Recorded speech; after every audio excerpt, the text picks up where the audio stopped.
Now, a couple weeks ago, me and my racing team took on one of the toughest endurance races in the world, the 24 Hours of Le Mans on iRacing. And judging by the title of this video, you can probably guess that we ended up winning this race. But it was far from easy, and this is the entire story of how we won that race. I'm running the race here in the number 17 SM Corsa Golf liveried Cadillac V-Series R hypercar. I'll be driving alongside Cohen and Steve, my two longtime teammates. I know the guys well, both coming from the United States.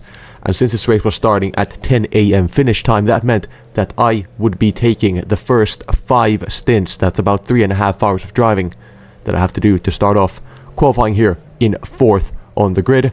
Let's see how we do. Starting off with the traditional 24 Hours of Le Mans fanfare.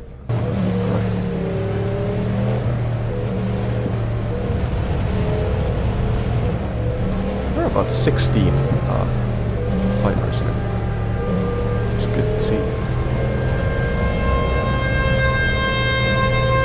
We've got that starting the fanfare.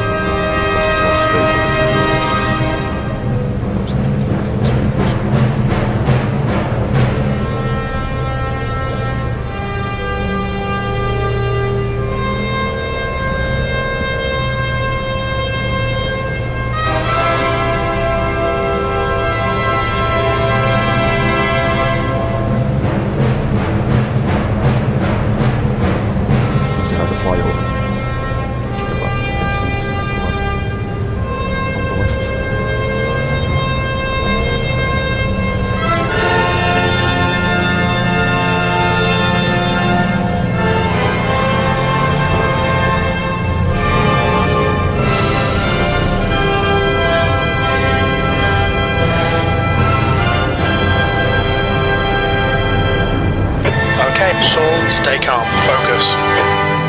Green, green, green. Oh, there's a crash already. As we get underway, you can already see that there has been an accident at the back. Guys collecting themselves before we make it to the start-finish line. I get a horrendous start, I miss my gearing, but it's about to get even worse here in the first corner as I get tapped around by that Customs GT Porsche. It's debatable on whose fault that was, but I mean, I will admit to maybe not giving him enough space, but then again, I was quite far ahead there, so I really don't know who was at fault for that. But you know, it's typical lap 1 incident. I was maybe a bit too aggressive, but he maybe should not have kept his nose there. But anyway, it doesn't matter, we're down to P10, and now we have a huge comeback drive ahead of us, heading down into the Mulsanne straight for the first time. We have a Ferrari in front of us. He's going to be the first victim of our comeback drive here. As we put side by side, the Cadillac really suffering from the straight line speed. But it is fast enough to keep up, and that's all that matters. We make our time up in the corners. Now getting past that Ferrari into the Michelin chicane, and coming to the end of the first lap, we are down in P number 7. Starting from 4th, that's not ideal. Sorry, we dropped down further. We were actually down in 11th here. But into the first corner on the following lap, just trying to see what we can salvage here as there's another spin as a Ferrari puts us off track there. That's a very dangerous rejoin. But as it is the first few laps of the race, we just, you know, we don't mind losing a bit of time. It's a very long race. We have to take that slowdown penalty, but it does not really matter in the grand scheme of things all too much. Car ahead also with a slowdown penalty, and we will most likely end up getting him here on the straight. Slow through Terre Rouge, kind of parks it on the racing line, but we make it through around the outside. Now, on to the very next lap then, we have the IPM Gold car. These guys were absolutely ridiculous. No racing standards on the first few stints, but you know, we were ahead of them, but they were driving like it was for the win in the final hour, when in actuality it was for 9th place on the very first stint of the race. You can see them there looming large in the mirrors, going to the inside for the first chicane. He's gonna just dive it up the inside, and yeah, I just let him go there, think that okay, there's not my battle, and they will end up taking themselves out if they keep on driving like that. Now, as the laps keep on ticking away, we're starting to realize that I am not quite on the pace of the guys ahead here, but I am significantly faster than the guys behind, and at the first hour of the race, this was really worrying me. I qualified 4th, but I'm not even able to keep up with P9, so that really had me trembling here. I was making a few stupid off tracks that I shouldn't really be making, But eventually, as we got into traffic, I knew that is my time to shine here. And some traffic in the first sector allows us to get onto the rear of the IPM Gold car here down the Mulsanne straight into the first chicane, trying to avoid that middle line as much as possible because the car bottoms out there. But it does bottom out ever so slightly, and that puts us at a huge disadvantage, and we end up losing the momentum we had. We're anyway weak on the straight line speed, so we really can't be taking any hits to the momentum anymore. But heading into Mulsanne corner here, we can be later on the brakes thanks to that lack of straight line speed and the Cadillac having better brakes in general. The IPM Gold car, he runs wide on the exit of the Mulsanne corner, clips the gravel here, and now we have a run on the car ahead here. We jerk it to the inside here as we get shown the curb there. Very aggressive driving for it being the first hour, and I just decided to back out of that, not going side by side into the second kink on the straight. Obviously not trying it into Indianapolis on the first half hour of the race. That would just be stupid. I see that there's traffic ahead, and now I see my moment to pounce traffic into Arnage. He decides to stay on the left. That puts me on the right. He can't physically get back onto the racing road, racing line there, and we get ahead heading into Arnage. That's quite frankly a brilliant maneuver, and that should put him behind for now. A couple laps later, actually the following lap, heading into Mulsanne, another incident unfolds in front of us as Cadillac goes wide, tries to get back onto the circuit, collects the Ferrari with him, almost collects us, but we're lucky to survive that, and that's another 2 free places to us. As we come into the pit lane on a lap 11, it's actually 1 lap earlier than the majority of the runners. I was still yet to run a full start to finish practice stint in my practice to this race. So it's now that I realize, okay, if I save a bit of fuel, I will be able to make 1 extra stint. Heading out the pits now, we're also on new tires, another phenomenon which we realize later on that we don't have to do that on every stint. The Chinese Porsche up ahead, he goes for a spin, just being very careful to avoid that, and no problem getting by whatsoever. And there you go, what do you know, on our first full lap out the pits, we come up on the Customs GT car, which we were involved with that little tangle in turn 2 on the first lap. I think it was turn 3 in fact. But we come to the back of him on the Mulsanne straight, but you can see that the straight line speed of the Cadillac really is not working in our favor whatsoever. We're trying desperately to get past here. He's on cold tires, he's on his outlap, while we have much warmer tires because we've already been out for a lap. He outbrakes himself into the second chicane. We see a little opportunity here. We go switch him back in the second phase of the chicane, but he just has that straight line speed, which allows him to keep alongside us. Maybe a bit of side draft involved in that as well. But I mean, look at the Porsche. That's just not even funny. But I'm sure that come the S's, we will be far ahead here. We brake a bit later, as tends to be the theme here, but we do have to leave the space on the inside line. Now we have an LMP2 in front of us. I'm trying to get all the slipstream out of it. He gets a bit of a better exit. LMP2 cuts across him, cuts across me. I tried to go on the left, but he blocks me off again. Third time the charm for the LMP2, it seems, putting us behind the Customs GT Porsche here. But now heading into Arnage again. Could it be second time lucky here? And yes, it is, as we get by with a beautiful switchback move on the Porsche. Porsche sacrificed his exit there by going down the inside of the Aston, and we get by. Now another few laps later, the BMW in front of us in third place has spin, and we get by on that, fully capitalizing on that incident. I don't know what he was trying there, but a rather stupid move on the first few hours of the race. As the sun continues its descent beyond the horizon, we come into the pit lane to complete our second stint here, this time going the full 12 laps and putting another new set of Michelin rubber on as we head out the pit lane again. Now, over the course of the first few stints, it would come a reoccurring theme here that we battle with the Customs GT Porsche. Because of my first pit stop being a lap earlier, we were ever so slightly offset on strategies. 1 lap was all that was in it, and that allowed us to pit, but because we took new tires and had the slow outlap, they would emerge out ahead and we would have to overtake them each time. But we get by him there again, and I'm sure it will repeat itself here for the start of the fourth stint. So literally nothing happened on that stint. I got past the Custom GT, kept the gap stable, we were absolutely even on pace. He loses a second, I lose a second, I get a second, he gets a second, and it's about 5 seconds as we pull it into the pit lane to start our fourth stint of the race. As has become customary here, we come up to the back of him, as he exits the pit lane, and we have another nice switchback on him, making a slight bit of contact there. He will keep it alongside for a while as I switch over to the right hand side, which is the ideal side to be on. I tried to force him onto the brow of the road, but it just does not seem to affect the Porsche as much as it does the Cadillac. We go 3 wide as there's some Mercedes there, but he is slightly ahead. But let's see, can he brake for the next chicane on cold tires? No, he can't. As we go down the inside into the chicane, he's still on the inside trying to get that wrap around, more contact there. Really don't want to be making this much contact in the opening out of the race, but he eventually gives it up and we go up yet another place. And once again, that was the only thing that happened on that stint. We're going to be pulling it back into pit lane to start what I believe is stint number 5. Currently been about 2 hours and 50 minutes in the car. So far so good, we're running P3, a huge gap to the leaders though. But as you come to notice, we will start cutting that down as race goes on. Here on the right you can see the custom GT car, fresh out of pit lane and already in the wall on cold tires. That is that problem solved as I bring it into the pits after driving 3.5 hours to hand it over to Steve. Alright, just keep it in one piece. That's right. About 1.5 hours into Steve's stint, we get some rather good news about the leaders.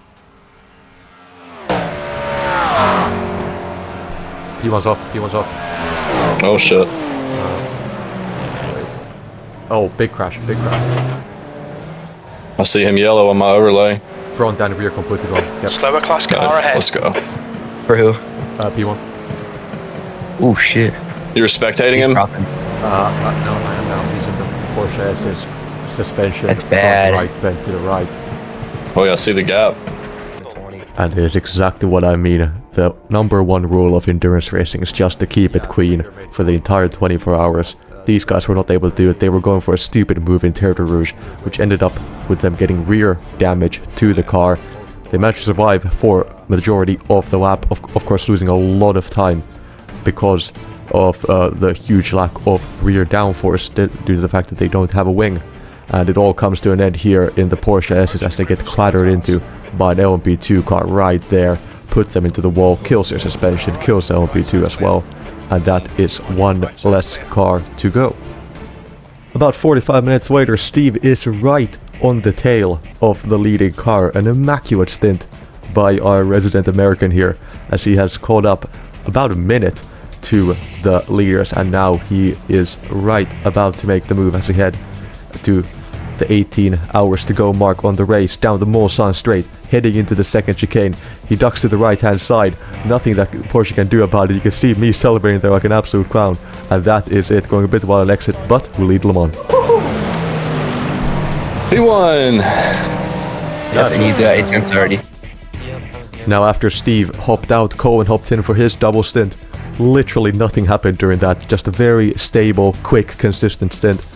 And I hop back into the car with about 16 hours to go.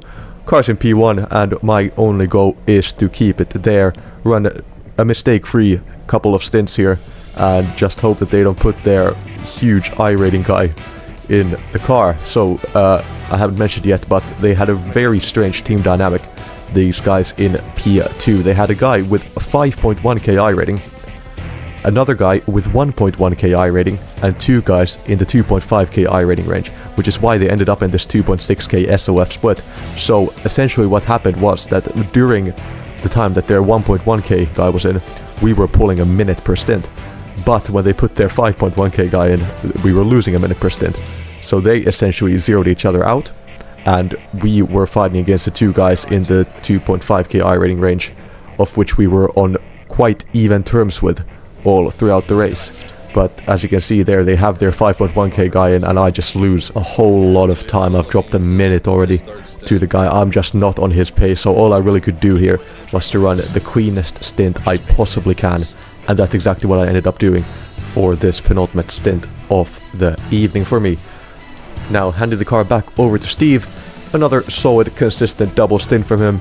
Apart from this one mistake, I'm sorry for showing this, bro, if you're watching, but this was really the only thing that happened during his stint. He was taking some good time away from the leader. You can see about 1.6, 1.9 seconds per lap as this unfortunate mistake happened, but it didn't really cost us much in the grand scheme of things. Now, after Cohen hopped into the car, we survived quite a scare here. Didn't directly involve us, but the BMW was absolutely sent to the shadow realm here. Take a look. Thank you. See, I could. Oh my god, he just died. Was that your fault? Did you hear them? No. Nah. He was banging doors with the Porsche. I'll have a look. Oh yeah, no, that's netcode. Oh damn. Holy shit. I just saw him just start dribbling against the side of the Porsche and then he just died. Man, he gets caught up in the. No, I gotta see it. He gets caught up in the metal barrier there. Oh god, yeah, that's like a full. Oh, that's some brutal net code. 187 kilometer an hour impact. God, damn. Oh. That was Yeah, really- you're dead. His car is fucked. No tires there either. Damn. Straight into a concrete wall there. Instantly stationary. Now, having survived that scare, we're back into the pit lane as I hop in for my final double stint of the night. We have fallen back down into P2, but that's due to the P1 guys putting their fast driver in and him pulling that minute on us, as has become customary here. And now, the biggest scare of the race here, heading into Indianapolis from my part. Into the corner, all four wheels locked up, into the tire barrier there, and lucky to escape in one piece. I truly am. My heart absolutely sank at that moment, and I was fully concerned that the race was done there. I've done that mistake so many times in practice, and I was just ready to accept the fate that it was over there. But lucky to survive without any damage, only lost about 10 seconds as we bring the car in for another pit stop and to complete my double and the final one of the day before going to sweep. Alright, all yours. Nice job. Front left, 67%. Alright, so that's my stint done for the day. I have now gone to sweep, to get a couple hours of shut-eye before coming back and finishing the race. But only about half an hour after I left, Steve has already caught up to the leading car, partially due to him being the fastest driver from us three, and partially due to them having their slowest driver in the car. He has a little look down to the Ford S's in a very unconventional overtaking spot, but just making his car big, making himself known in the mirrors of the car ahead is a very good racing tactic.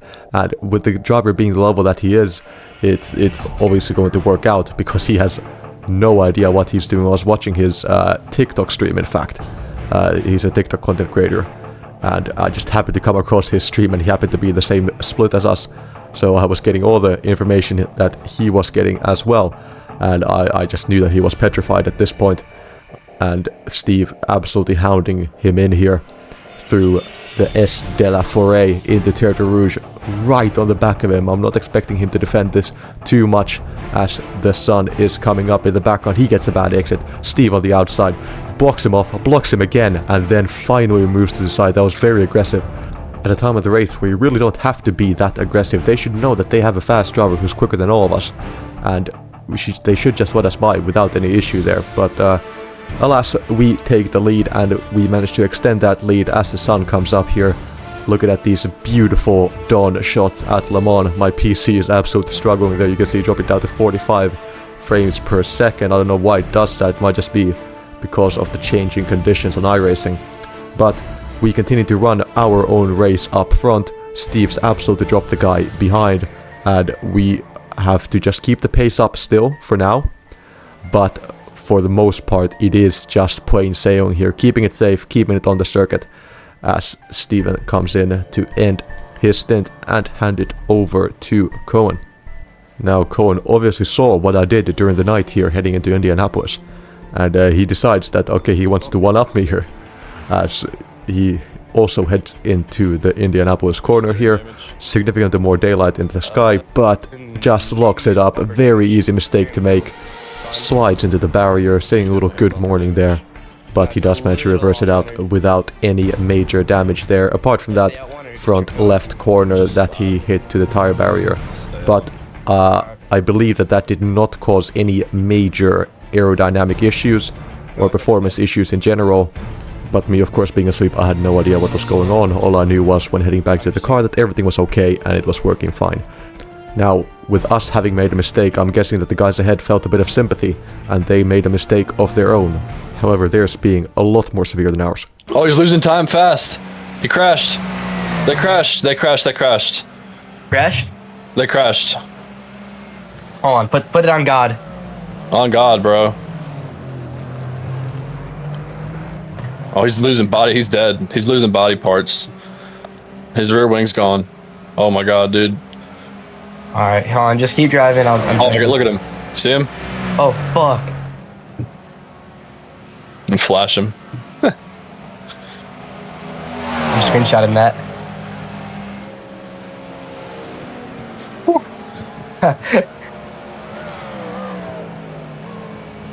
All right.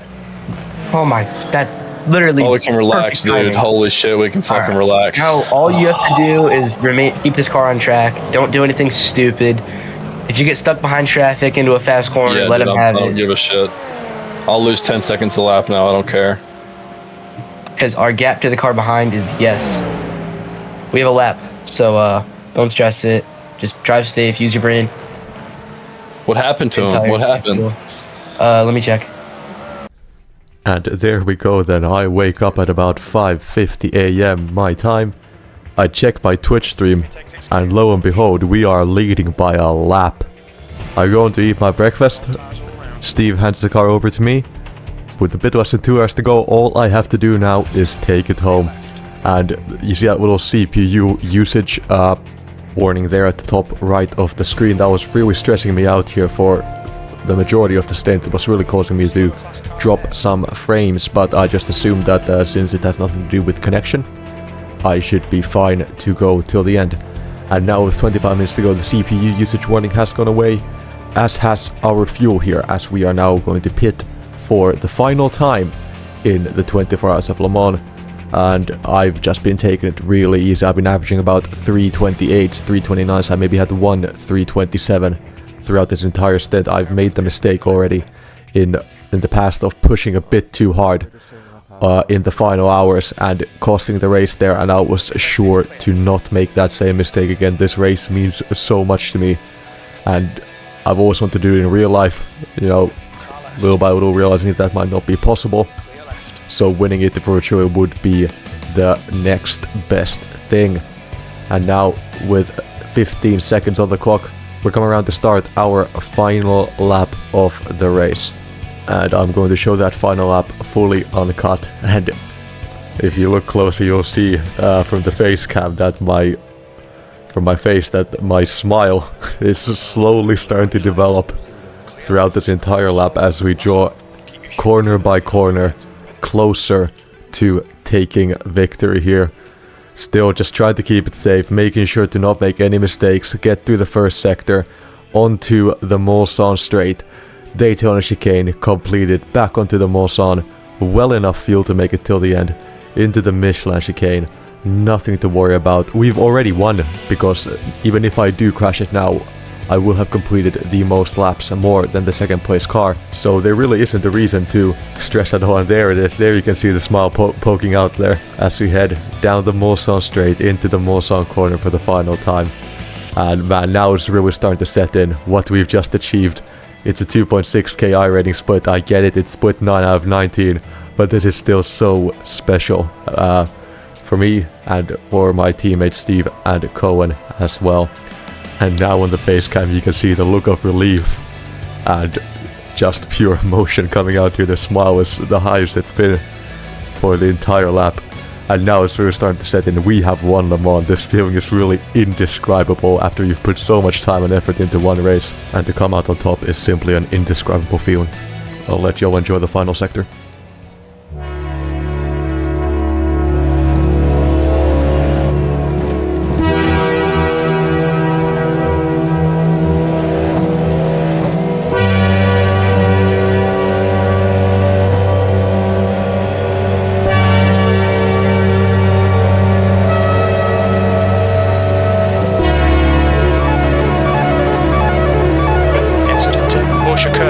Fastest lap for Andrew, 3:25.1. Coming up on a slower class car.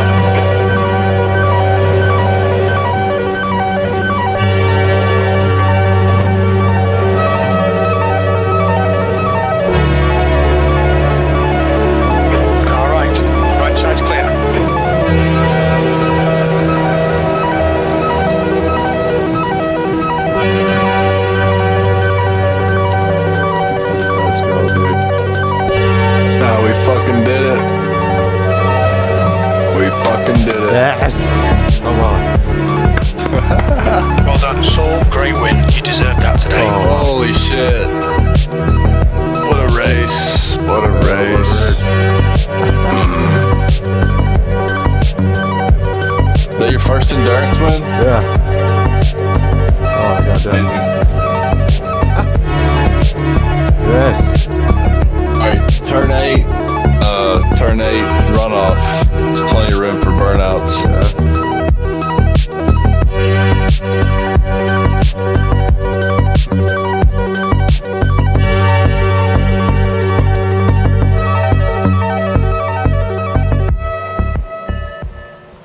And that does it. That is Le Mans winners, myself, Steve, and Cohen. I'm incredibly proud of everyone involved, and it's also the first win for SM Corsa on iRacing. So that is another meaningful milestone for us and my very own team finally winning our first race on iRacing. There I am parking it like they do in real life. There's a celebration. Get in there. What a race. I'm actually so thrilled with that, and I want to thank you all for making it this far, and if you did, please consider subscribing, because we are back on YouTube. I'm expanding my media empire. From here, I've rebranded my Twitch, TikTok, and YouTube. So be sure to go follow me on all those platforms, and any feedback on the videos would help massively. I've also obviously had a YouTube channel back in the day, but it has been a while since I've been in the game, so any little tips and tricks would help. And please do also consider subscribing, and I'll see you all next time.